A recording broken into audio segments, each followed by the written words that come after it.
네, 위클리 브리핑 시작합니다. 안녕하세요. 김주영입니다. 오늘 키움증권의 이성훈 연구원님, 또 최재현 연구원님과 함께 시장 전망 같이 한번 살펴보도록 하겠습니다. 안녕하세요. 네, 안녕하세요. 주말 사이에 또 여러 가지 이슈들이 있더라고요. 어제 또 깜짝 놀란 사건이 있었는데 이 부분부터 저희 살펴보도록 하겠습니다. 트럼프 대통령 총격 사건이 좀 있었는데 사실 시장에는 크게 영향이 없지 않을까라는 생각이 들기는 하는데 어떤 이벤트였을까요? 네, 말씀해주신 대로 지난 주말에 이제 트럼프 대통령이 참석을 한 백악관 만찬 행사장에서 총성이 들렸고, 네. 그리고 이제 트럼프 대통령이 이제 급히 피신하는 사건이 발생했다. 이 정도로 좀 정리를 해볼 수가 있겠고요. 사실 시장의 영향력이 제한적인 이유가 이 총성이 이제 들렸을 때 당시에는 사실 이게 이란의 이제 강경파 소행이 아니냐, 네. 이런 것들이 조금 이슈가 되면서 다음 주에 이번 주에 시장에 좀 영향력이 있지 않냐라는 이제 소문들이 좀 나타났었는데, 실제로 이제 트럼프 대통령이나 이제 주요 고위급 인사가 총성을 입지도 않았고, 네. 그리고 이제 이란의 개입 여부도 사실 아니다라는 점이 좀 밝혀지면서 사실 시장에 미치는 영향력은 이제 제한적이었다, 이렇게 판단을 하고 있고요. 따라서 이번 사태는 그냥 단순히 해프닝 정도로 이제 그칠 것 같고, 이번 주에는 사실 그보다 훨씬 큰 이제 FOMC나 빅테크 실적이 네. 예정되어 있기 때문에 이 부분에 더 초점을 둬야 되지 않나, 이렇게 생각을 하고 있습니다. 네, 아무래도 이번 주 거의 슈퍼 위크라고 이야기할 만큼 여러 가지 또 일정들을 앞두고 있는데요. 지난주를 좀 살펴보면 나스닥도 계속 사상 최고치를 경신을 하고 있습니다. 그 배경이 어떨지도 좀 살펴보면 좋을 것 같습니다. 네, 일단 지금 미국 증시의 상승은 이제 대부분 거의 기술주 중심의 상승이다라고 네. 압축적으로 요약을 할 수가 있겠고, 결국 기술주 강세의 그 배경은 AI에 대한 이제 기대감이 계속 유효하다라는 점에서 기인을 하고 있다, 이렇게 보고 있습니다. 지난주에도 사실 말씀드렸다시피 연초 이후에 사실 기술주 중심의 이익 전망치는 계속 상향이 됐어요. 근데 이제 연초 이후에 AI 버블 우려들이 좀 꼈었고, 미국 증시에서 좀 유동성이 이탈을 하고, 거기에 이제 중동발 지정학적 리스크가 불거지면서 이익 전망치는 상향을 하는데 주가는 좀 눌려 있었던 네. 상황이었거든요. 그러다 보니까 기술주의 밸류에이션 매력도 자체는 높았는데 4월 이후에 이제 전쟁 리스크가 좀 완화가 되면서 투자 심리가 이제 급격하게 이제 회복을 했고, 결국 이제 미국에서 이제 빠져 있었던 자금들이 기술주 중심으로 유입이 되면서 최근에 이제 반도체를 중심으로 굉장히 가파르게 상승을 하고 있다 말씀드릴 수가 있겠고, 결국 핵심은 이번 주 이제 빅테크 실적도 예정이 되고 있는데 네. AI를 중심으로 한 실적 기대감이 현재 미국 증시의 상승을 견인을 하고 있다, 이렇게 정리할 수 있겠습니다. 또 이번 주 실적에 따라서 나스닥이 계속해서 상승 랠리를 이어갈지도 기대되는 포인트가 아닐까 싶고요. 또 주말 사이에 아마 많은 분들이 주목하셨던 이벤트 하나가 미국과 이란의 협상인데 진전이 또 없었던 것 같아요. 네, 사실 이제 계속 반복되는 뉴스가 재생성되고 이제 후퇴하고 이러기 때문에 사실 저조차도 이제 주말 사이에 이게 언제 일어났는지 좀 헷갈리는 경우도 네. 있더라고요. 근데 계속 이 협상 기대감이 진전되고 후퇴되고 이제 계속 상승되고 이러한 부분들이 생성이 되면서 시장에서는 사실 이 부분들이 약간 후순위로 좀 작용을 하고 있다라고 보고 있고, 결국 큰 틀에서는 저희가 생각을 하는 게 이미 이제 이란이랑 미국 측은 그 물밑에서 이제 접촉을 하고 협상을 하고 있다라고 저희는 이제 판단을 하고 있고, 핵심은 호르무즈 해협이 이제 실제로 봉쇄될 수 있느냐의 여부인데, 사실 이 부분들은 이제 계속 트래킹을 해야 되는 거고, 이것도 결국 장기적으로 미국과 이란이 어떤 식으로 협상하는지와 연동이 되기 때문에 지켜봐야 될 사안인 건 맞지만 네. 현재 주식시장의 방향성을 결정할 만한 핵심 이벤트는 아니다, 이 정도로 말씀드릴 수 있겠습니다. 네, 계속 주시를 해야 되긴 하는데 저도 사실은 소식들을 잘 팔로우를 안 하게 되더라고요. 네, 맞습니다. 네, 그만큼 시장의 관심도도 좀 떨어지지 않았나라는 생각이 들고요. 또 지난주에 하나 주목해 볼 부분은 파월 관련한 소식도 좀 있었던 것 같습니다. 네, 이번 사실 파월 법무부의 이제 파월 수사가 네. 종결이 됐는데, 이게 어떤 의미를 가지냐면은 파월의 이제 기존 임기가 이제 5월 15일인데 네. 이렇게 이제 수사 종결이 되면서 5월 15일 이전에 이제 케빈 워시의 인준 가능성이 이제 굉장히 높아졌다라는 게 이제 가장 큰 의미가 있다라고 생각을 하고 있습니다. 사실 당초 이제 연준의 이제 보수 비용 과다 지출과 관련해서 파월 연준 의장이 이제 법무부 수사가 계속 이어지고 있었고, 이 과정에서 이제 일부 상원 의원들이 이러한 이제 수사가 조금 부당하다라고 네. 압박을 하면서 우리는 이제 케빈 워시의 상원 인준 표결에 참여를 안 하겠다라고 언급을 한 상태였고요.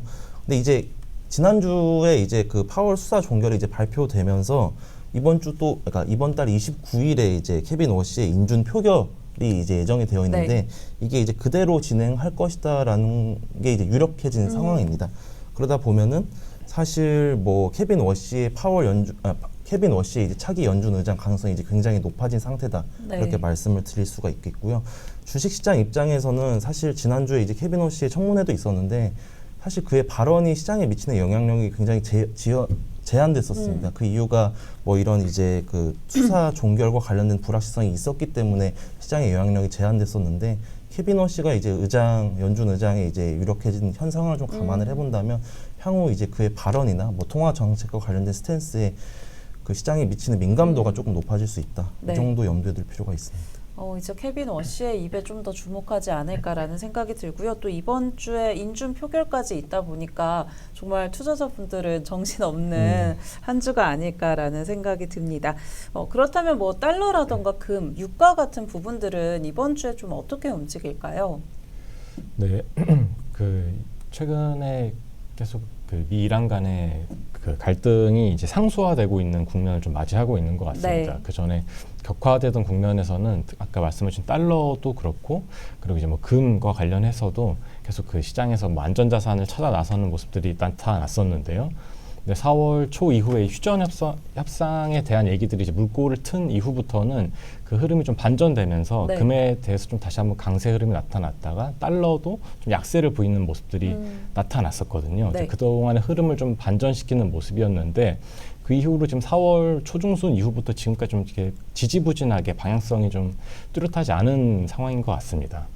근데 저희가 지금 볼 때 국제유가가 계속 이제 90불을 하회하지 못하고 좀 높게 유지가 됨에 따라서 시장에서도 기대 인플레이션이 조금씩 올라가는 모습들이 나타나고 있더라고요. 저희가 미이란 전쟁이 발발하기 전에 10년물 뭐 기대 인플레이션이 2.2% 수준이었는데 지금 이제 2.4%까지 올라오면서 이게 좀 이렇게 점진적이지만은 좀 꾸준하게 올라가는 모양새가 나타나다 보니까 이제 시장 금리도 덩달아 좀 같이 오르게 되고 있는 상황이고 이제 그와 정확하게 연동이 되어서 달러가 좀 이제 강세를 보이고 있는 모습이 연출되고 있습니다. 이제 그러다 보니까 국제유가는 좀 안 떨어지고 달러는 계속 금리랑 연동해서 오르고 그리고 이제 강달러 때문이더라도 이제 금은 좀 이제 계속 가격이 좀 하향 압력을 좀 받고 있는 게 최근 이제 한 주간의 흐름인 것 같은데 지금 이제 미 이란 간의 뭐 협상이 다시 한번 좀 불발되면서 이게 진척이 좀 없는 상황이다 보니까 일단 저희는 이런 기대 인플레이션 압력이 좀 상방 압력을 가질 수 있다라는 걸 좀 전제로 두고 이번 뭐 당분간의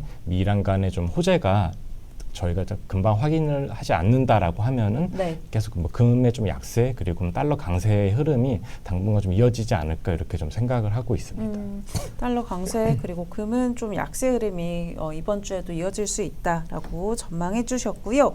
또 앞서 저희 계속 이야기 나눴던 게 이제 이번 주 슈퍼위크 빅테크 기업들의 실적 발표가 굉장히 많이 예정이 되어 있는데 투자 전략 어떻게 가져가 볼 수 있을까요? 네, 우선 뭐 결론적으로 이제 말씀드리자면 저희는 일단 AI 테마에 대한 모멘텀은 좀 구조적으로 이어지고 있다라고 생각을 하고 있고 이제 그러다 보니까 저희 이제 주 후반에도 빅테크 기업들, 뭐 하이퍼스케일러들의 실적 발표한 가이던스에 따라서 좀 민감한 모습들이 연출되겠지만 일단 저희는 이제 그 베이스 시나리오로서 구조적인 성장이 좀 이어진다라고 생각을 하고 해당 그 종목들이나 업종들에 대해서 좀 긍정적인 뷰로 일단 시장을 접근해야 되지 않을까라고 생각을 하고 있습니다. 특히나 최근까지도 그런 이제 AI에 대한 얘기들을 할 때 GPU를 중심으로 이런 빅테크 기업들의 그 실적과 주가가 연동되는 모습들이 많이 나타났었는데요. 이제 지난주 후반에는 이제 GPU보다 좀 CPU 기업들이 그동안 좀 주가 흐름이 저조했었는데 급격하게 좀 반등하는 모습들이 나타났습니다. 저희 지금 뭐 LLM 관한 얘기들은 저희가 이미 잘 알고 있지만 그게 좀 확산되면서 이제 일반 그 비전공자들도 그런 AI 에이전트를 쓴다 이런 얘기들이 많이 나오고 있는데 그런 AI 에이전트들이 과거에는 뭐 GPU를 통해서 학습을 하는 단계에서 GPU가 많이 쓰였다라고 하면은 이제 에이전트들이 의사결정을 하는 과정에서는 CPU의 성능도 뭐 중요하다 이런 얘기들이 많이 나오면서 이런 흐름들이 좀 이제 로테이션을 IT 섹터 내에서도 좀 보이는 모습들이 나타나고 있어서 이런 흐름들을 전반적으로 본다라고 하면 그런 IT 업종 내에서도 순환매가 좀 이어지면서 이런 AI 센티먼트는 좀 계속 우호적으로 흘러가는 거에 저희가 좀 방점을 찍고 가야 되지 않을까 이렇게 네. 생각을 하고 있습니다. 사실 지난주에 인텔이 굉장히 뭐 실적 발표도 있었고 CPU 관련해서도 부각이 됐던 모습인데 이번 주에도 이런 순환매는 좀 이어질 수 있다라고 짚어주신 것 같고요. 그 밖에 또 어떤 부분들 이번 주에 주목해봐야 될까요? 네, 그래서 뭐 뒤에서도 앞에서도 또 말씀드리겠지만 결국에 네. FOMC가 이제 가장 크게 하나가 있고요. 그 다음으로는 뭐 어닝 시즌 두 가지 정도를 생각해 볼 수 있을 것 같습니다.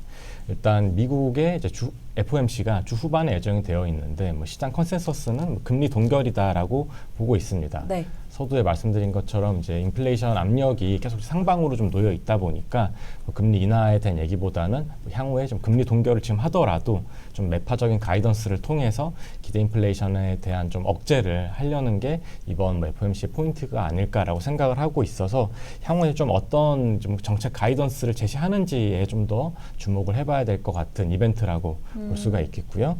그리고 이제 국내 어닝 시즌을 이제 생각을 해보면 계속 이제 본격적으로 진행이 되고 있는데 실적 전망치가 좀 빠르게 상향이 되고 있습니다. 특히 네. 뭐 반도체 업종 그리고 IT 업종이 주도하고 있는데요. 지난해 코스피의 2025년 영업이익이 305조 원, 6조 원이었는데 지금 시장 컨센서스가 820조 원까지 올라왔습니다. 뭐 네. 전년 대비 160% 넘는 성장이기 때문에 실적 모멘텀은 계속 이제 유지되고 있다라고 볼 수가 있는데 이걸 이제 주도하고 있는 게 IT 그리고 뭐 반도체 업종이 네. 이제 가장 큰 폭이고 그걸 제외한다라고 하면은 최근에 이제 국제 유가를 비롯한 원자재 가격 상승에 따라서 그 수혜가 좀 이제 받는 업종, 뭐 에너지나 뭐 비철금속 같은 이제 소재 관련된 업종들은 그의 수혜를 받고 있고요. 그 반대로는 이제 유틸리티나 운송 같은 업종들은 그에 따른 타격을 받으면서 그 업종에 대한 실적 모멘텀이 엇갈리고 있는 상황입니다. 네. 뭐 그걸 제외한다라고 하면 뭐 증권이나 기계 같은 방산 업종들도 이익 모멘텀이 좀 올라오고 있어서 이런 흐름들을 토대로 좀 종목들을 선별적으로 저희가 꼽아봐야 되는 시기가 네. 지금 어닝 시즌이라고 좀 볼 수가 있을 것 같습니다. 투자 전략 짚어주셨고요. 그렇다면 이번 주 국내 증시도 좀 살펴보도록 하겠습니다. 좀 어떻게 보고 계실까요? 네, 뭐 사실 지난주랑 마찬가지로 네. 큰 틀에서 코스피가 현재 12개월 선행 PER이 7.7배 수준입니다. 이게 네.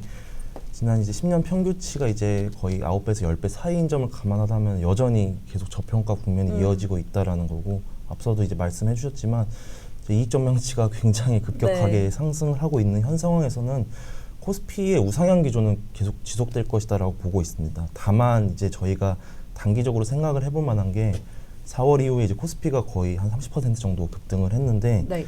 지수는 사실 우상향을 할 수가 있는데 그 안에서 이제 업종 단에서 보면은 분명히 단기적인 과열 신호가 포착이 되고 있는 업종도 분명히 있거든요. 근데 이제 그러다 보니까 증시의 이제 펀더멘털도 양호하고 그리고 국내 증시로 이제 유동성도 이렇게 집중이 되는 상황에서는 업종 단에서 조금 단기적으로 이제 과열된 업종과 그 안에서 조금 소외되었던 업종 간에서 굉장히 빠르게 순환매가 좀 나타날 수 있는 여건이다. 이렇게 생각을 하고 있고요.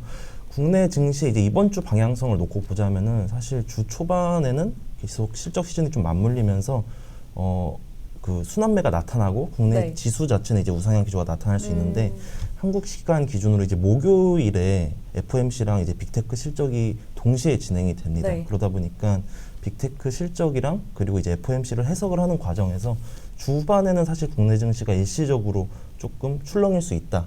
이 정도는 조금 염두에 둘 필요가 있지 않나 이렇게 생각하고 있습니다. 그렇다면 주목하고 계신 업종 어떤 게 있을까요? 근데 업종 단에서는 사실 이제 이번 주에 뭐 하나 에어로스페이스라든지 네. 뭐 두산 에너빌리티라든지 최근 이제 국내 증시를 주도를 했던 이제 종목들의 실적 발표가 예정이 되어 있고 그리고 이제 지난주 금요일에 인텔이 이제 20% 급등을 하는 과정에서 그 CPU와 관련된 새로운 성장 내러티브가 좀 확산이 되고 있습니다. 이러한 부분들이 최근에 이제 실적 발표를 완료한 반도체 업종의 새로운 내러티브로 좀 작용을 할 수 있다라고 생각을 하고 있기 때문에 저희는 여전히 반도체 그리고 이제 방산이나 이제 조선과 같은 산업재를 코어 업종으로 유지를 할 필요가 있다라고 생각을 하고 있고 이번 주 실적이 발표가 예정이 되어 있는 일부 이제 IT 중소형주나 아니면 이제 원전이나 신재생 같은 이제 에너지주 중심으로 조금 초과 수익률 조금 제고시킬 수 있지 않나 네. 이렇게 말씀드리고 있습니다. 확실히 이번 주 결국에는 실적 발표하는 주도 종목들 중심으로 살펴보면 도움이 되지 않을까 싶고요. 앞서서 뭐 이벤트들도 좀 정리를 다 해주신 것 같긴 한데 네. 간단하게 다시 한번 정리해보는 시간 가져보겠습니다. 네, 일단 주 초반에는 국내 주요 기업들의 실적이 몰려있기 때문에 주 초반에는 사실 국내 기업들 실적이 그냥 초점을 맞추면 될 것 같고 네. 4월 30일에 제가 앞서 말씀드렸다시피 그 FMC랑 알파벳, 마이크로소프트, 아마존, 메타, 이제 하이퍼스케일러사들의 실적이 예정이 되어 있습니다.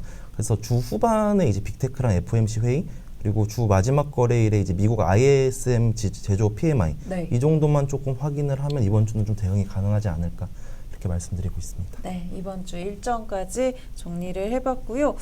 이번 주 정말 챙겨봐야 될 그런 이벤트들이 많아서 이런 부분들 주목해 보시면 도움이 되지 않을까 싶습니다. 오늘 저희 여기까지 이야기 들어보도록 하겠습니다. 고맙습니다. 감사합니다.